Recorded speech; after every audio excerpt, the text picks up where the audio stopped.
बिस्मिल्लाहिर्रहमानिर्रहीम, अस्सलाम वालेकुम। मैं हूं ईसा नकवी। आज मंगल 7 दिसंबर है और इस वक्त चीन और अमेरिका के दरमियान खींचातानी उरूज पर है। आपको मालूम है कि सिर्फ एक दिन बाकी है और जुमेरात और जुमे के दिन 9 और 10 दिसंबर को अमेरिका के सदर जो बाइडन ने समिट फॉर डेमोक्रेसी के इनकाद का फैसला किया है और इस मामले को लेकर रूस और चीन की अमेरिका के साथ इस वक्त ठनी हुई है। आलमी महाज पर मुख्तलिफ ममालिक को रोकने की कोशिश की जा रही है कि वो जो बाइडन के इस समिट फॉर डेमोक्रेसी में शिरकत ना करें। जो बाइडन ने 110 ममालिक को इसमें शिरकत की दावत दी है, इसमें पाकिस्तान भी शामिल है। और एक बड़ा दावा वॉशिंगटन पोस्ट की तरफ से सामने आया है जिसमें वो ये दावा कर रहे हैं कि पाकिस्तान इस समिट फॉर डेमोक्रेसी में शिरकत का फैसला कर चुका है। इस दावे में कितनी हकीकत है, दावा किया किस किस्म का गया है, और इस हवाले से जो मेरी बात हुई दफ्तर खारजा और पीएम ऑफिस में कुछ जिम्मेदार लोगों से, वो क्या कहते हैं कि पाकिस्तान ने अभी तक इस मामले के ऊपर क्या तय किया, ये तमाम तफसीलात मैं आपके साथ इस वीडियो में रखूंगा। आपको मालूम है कि इस वक्त जो बाइडन जो है वो एक ग्लोबल सांता क्लॉज बने हुए हैं। क्रिसमस का महीना है, चंद ही दिन के बाद क्रिसमस भी आएगी और सांता क्लॉज वो कैरेक्टर होता है जो क्रिसमस के ऊपर आकर अच्छे बच्चों को टॉफ़ियाँ और खिलौने जो है वो गिफ्ट्स देता है, और जो बुरे बच्चे होते हैं या नॉटी किड्स होते हैं उनको कुछ नहीं देता या फिर कोयला जो है वो कोल थमा देता है। तो इसी तरीके से जो बाइडन इस वक्त एक आलमी सांता क्लॉज बने हुए हैं और पूरी दुनिया में पिक एंड चूज़ करके वो फैसला कर रहे हैं कि जो डेमोक्रेसीज़ हैं उनको इनविटेशन जो है वो एक गिफ्ट के तौर पर दिया जा रहा है। लेकिन बहुत ज़्यादा आवाज़ें उठ रही हैं इस वक्त, ख़ास तौर पर जो इवन यानी कि जो अमरीकी मीडिया है, यूरोपियन मीडिया है, बहुत ज़्यादा जो ख़बरें इस वक्त मिडिल ईस्टर्न मीडिया से और जिन ममालिक को नहीं इन्वाइट किया गया उनके मीडियाज़ की तरफ से आवाज़ें आ रही। कुछ चीज़ें मैं आपके सामने रख दूँगा, लेकिन सबसे पहले देख लेते हैं कि वॉशिंगटन पोस्ट ने दावा क्या किया। वॉशिंगटन पोस्ट की अब से थोड़ी देर पहले खबर आई है कि Biden's summit for democracy includes countries that hardly seem to qualify.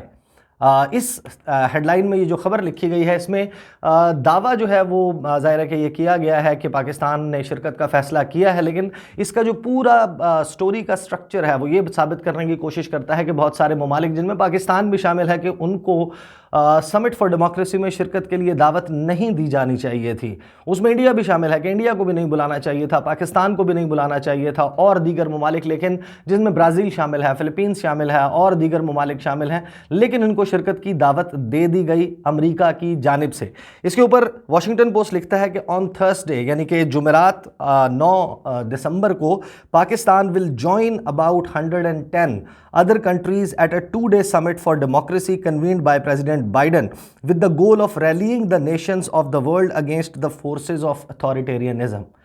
अब अथॉरिटेरियनिज्म की फोर्सेस जिनको अमेरिका के सदर जो बाइडन करार देते हैं उसमें चीन शामिल है, उसमें रूस शामिल है और इनके दोस्त ममालिक शामिल है। और ये पहली मरतबा नहीं हो रहा। प्रेसिडेंट रोनाल्ड रेगन के दौर में एक सोवियत ब्लॉक को इसी तरीके से टारगेट किया गया था, उसका नतीजा सब ने देखा। सर्द जंग जो है वो किस तरह की चल रही थी और दुनिया भर के ममालिक को इकट्ठा करके अलायंस बना के इसी तरीके से उस वक्त सोवियत ब्लॉक को टारगेट किया गया था अमेरिका और उसके इत्तहादियों की तरफ से। उसके बाद हमने देखा कि जॉर्ज डब्ल्यू बुश का ज़माना जिसमें वो एक्सेस ऑफ ईवल कहा करते थे इराक, ईरान और नॉर्थ कोरिया को, उसके नतीजे में उन्होंने जिस किस्म की लड़ाइयाँ लड़ी इन ममालिक में जाकर, फौज कशी की, जो जिस किस्म की यहाँ पर सूरत हाल हुई आप सब लोगों को मालूम है। और अब जो बाइडन भी इसी किस्म की पॉलिसी अपनाते हुए नज़र आ रहे हैं। नाम इसको दिया जा रहा है समिट फॉर डेमोक्रेसी का, लेकिन रूस और चीन इनके जो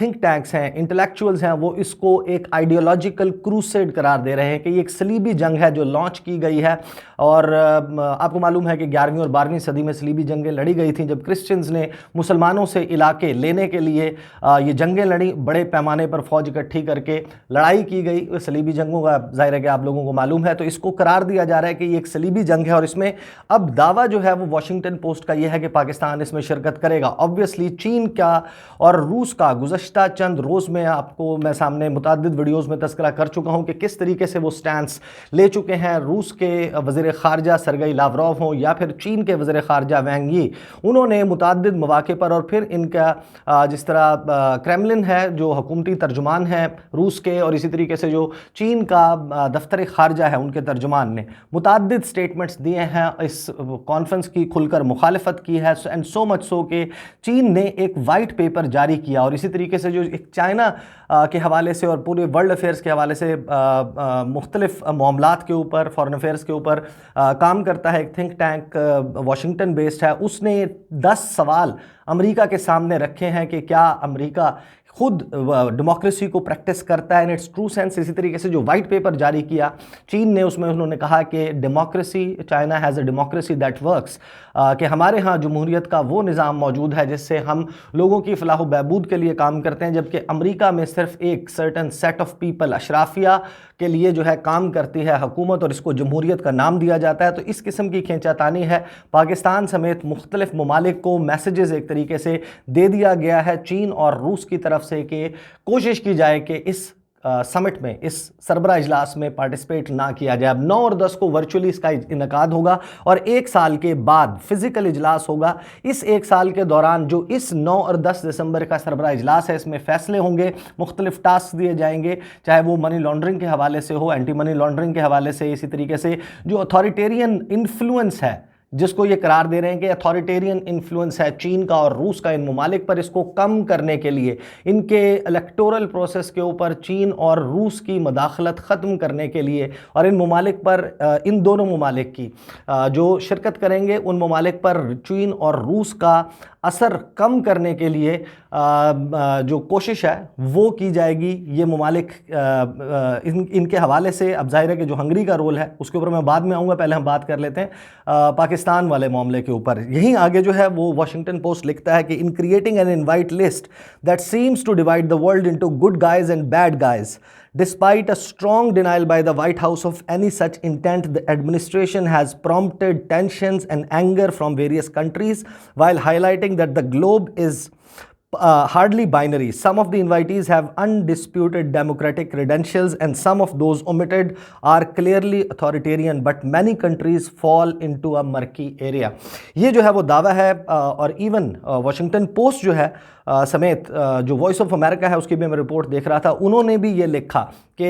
अमेरिका की अपनी जमहूरियत के ऊपर सवालात उठाए जा रहे हैं। और जो वॉशिंगटन पोस्ट है वो ये कह रहा है कि सीमिंगली वाज़े तौर पर नज़र आता है कि ये डिवाइड कर रही है पूरी दुनिया को, और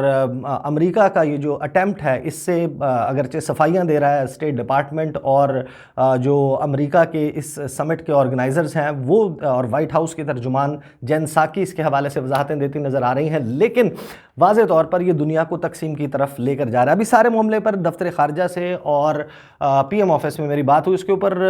बहुत टाइट लिप्ड हैं वैसे तो दोनों जानिब से। पाकिस्तान का दफ्तर खारजा भी खामोश है, ना इसके हवाले से कोई ऐलान किया गया और ना ही प्राइम मिनिस्टर ऑफिस ने इस हवाले से कोई इंदिया दिया। लेकिन ये बात जो है बड़े वसूख के साथ कही जा रही है कि अभी तक पाकिस्तान ने इस हवाले से कोई फ़ैसला नहीं किया कि पाकिस्तान इसके ऊपर पार्टिसिपेट करेगा या नहीं करेगा, और ना ही ये फैसला हुआ कि अगर पार्टिसिपेशन हो भी जाती है तो वो किस लेवल पर होगी। लेकिन अपने तौर पर मैंने ये ज़रूर चेक किया कि प्राइम मिनिस्टर इमरान खान, उनकी जो इंगेजमेंट्स हैं, आपको पता है कि जो शेड्यूल है वो काफ़ी दिन पहले फाइनल हो जाता है और फिर फाइनल उसको टचेस जाहिर है कि एक दिन पहले दिए जाते हैं। जो शेड्यूल है प्राइम मिनिस्टर का, शेड्यूल ऑफ इंगेजमेंट्स, 9 और 10 दिसंबर को प्राइम मिनिस्टर के शेड्यूल में अभी तक ऐसी कोई इंगेजमेंट नहीं है कि उन्होंने वीडियो कॉन्फ्रेंसिंग के ज़रिए अमेरिका की समिट फॉर डेमोक्रेसी में शिरकत करनी हो। तो जाहिर है कि अगर 11th आवर के ऊपर फैसला चेंज हो जाता है तो वो और बात है, लेकिन अभी तक एज ऑफ नाउ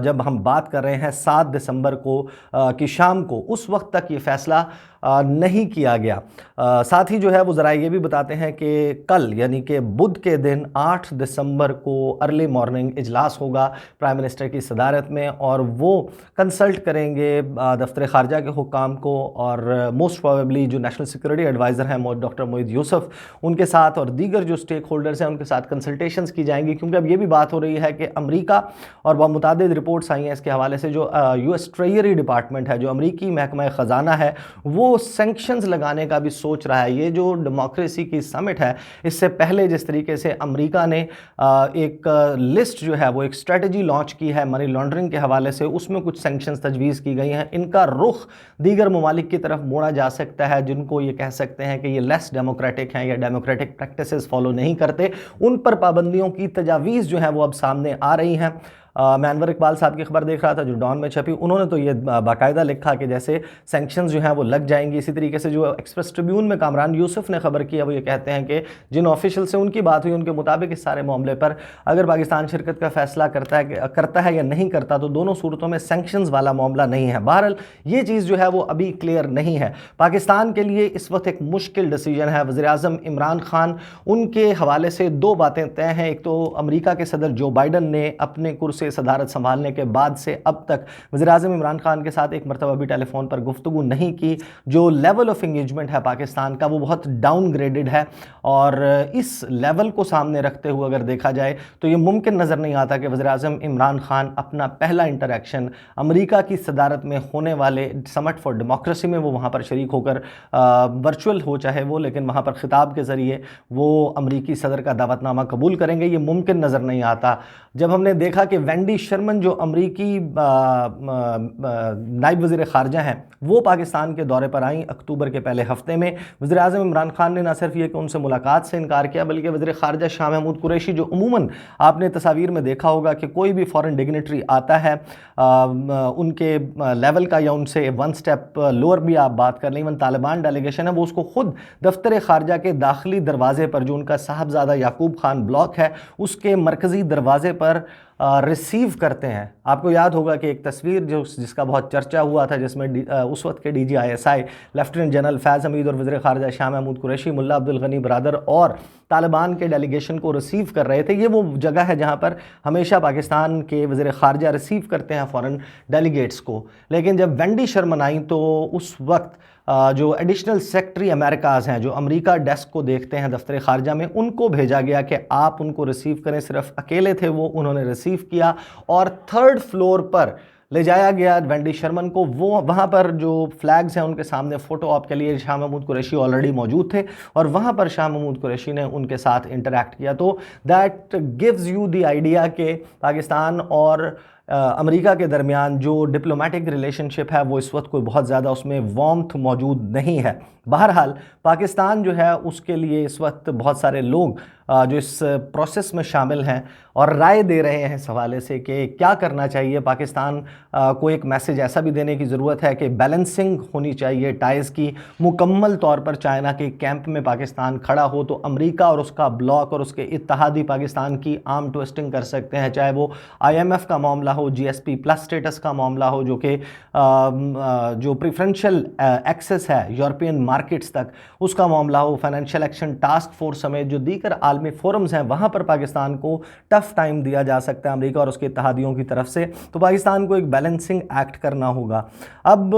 जो मल्टीपल सिनेरियोज़ हैं कि या तो वज़ीर-ए-आज़म इमरान खान क्योंकि सरबरा इजलास है वो इसमें शिरकत का फ़ैसला कर लें, दूसरा ऑप्शन ये है कि वज़ीर ख़ारजा शाह महमूद कुरैशी की ज़िम्मेदारी लगाई जाए कि वो अटेंड करते हैं। इन दोनों का इम्पैक्ट एक ही होगा मेरे ख्याल में। वज़ीर आज़म या वज़ीर ख़ारजा के अटेंड करने का मतलब ये होगा कि पाकिस्तान की हाई लेवल पार्टिसिपेशन है। फिर लो लेवल पार्टिसिपेशन के भी दो लेवल हो सकते हैं। एक है कि सेक्रेटरी ख़ारजा जो हैं वो पाकिस्तान की नुमाइंदगी करें, अगरचे वो टॉप ब्यूरोक्रेट कह सकते हैं आप जो कि महकमा ख़ारजा को देखते हैं, लेकिन उसके बावजूद अगर पॉलिटिकल लेवल की पार्टिसिपेशन नहीं होती पाकिस्तान की तरफ से तो फिर उसको भी एक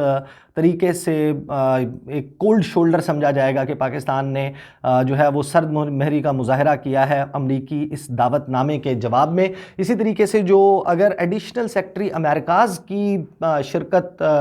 की कोशिश की जाती है और वो पाकिस्तान को रिप्रेजेंट करने की कोशिश करते हैं, इसमें ज़ाहिर है ये भी देखना होगा कि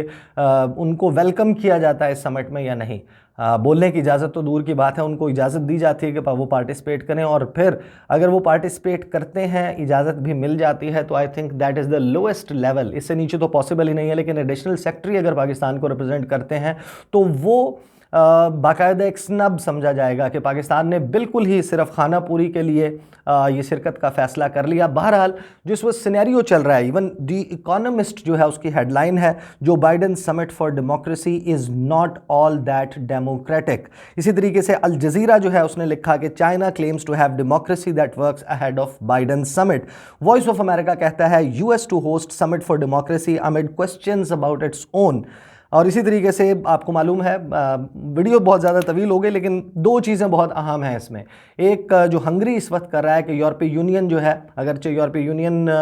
के जो को लीड करेंगे वो अपनी स्टेटमेंट ज़रूर देंगे, लेकिन यूरोपीय यूनियन का एक फॉर्मल पूरे ब्लॉक की तरफ से जो मैसेज है इस सारे मामले में, रिटन स्टेटमेंट, वो नहीं जा सकेगा, क्योंकि हंगरी इसको अपोज कर चुका है। विक्टर ऑर्बन जो उनके प्रेसिडेंट हैं, वो ये कहते हैं कि उनके री इलेक्शन को रोकने के लिए, और जो फॉर्मर यूएस प्रेसिडेंट हैं डोनाल्ड ट्रंप, उनके साथ क्योंकि ताल्लुकात बहुत अच्छे थे, इस वजह से अमेरिका के सदर जो बाइडन है वो नहीं चाहते कि हंगरी की तरफ से पार्टिसिपेशन हो। इसी तरह तुर्की के सदर रजब तैयब अर्दवान की, जिनके अच्छे ताल्लुकात थे डोनाल्ड ट्रंप के साथ, उनकी शिरकत नहीं चाहता अमेरिका। दूसरी तरफ बोल्सोनारो जैसे लोग जो ब्राज़ील के आपको मालूम है कि कंट्रोवर्शियल लीडर हैं, उनकी पार्टिसिपेशन, और फ़िलिपीन की और फिर ताइवान का मामला कि ताइवान को किस तरीके से अटेंड करने की दावत दे दी गई। बहुत फैला हुआ सब्जेक्ट है, इस वीडियो को मैं यहीं कंक्लूड करता हूं, लेकिन बहुत ही अहम मामला है। अल जज़ीरा में एक ओपिनियन पीस छपा है जो कि अमरीकी नयाद, एक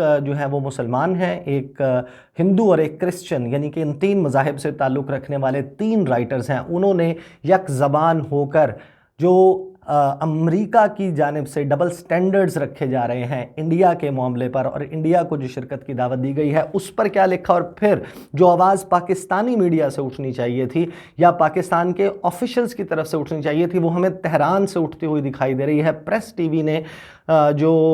समिट फॉर डेमोक्रेसी है, इसके ऊपर एक बड़ी ज़बरदस्त रिपोर्ट की है, कश्मीर वाले मामले को फोकल पॉइंट, एक फोकस रखते हुए उस पर, इन दोनों के मामले पर और आलमी महाज पर क्या चल रहा है। इंशाल्लाह उसमें मैं अगली वीडियो में बात करूंगा, जो है वो मैं लगा दूंगा। अगली वीडियो में आपके साथ मुलाकात होगी। मुझे इजाज़त दीजिए। अल्लाह हाफ़िज़।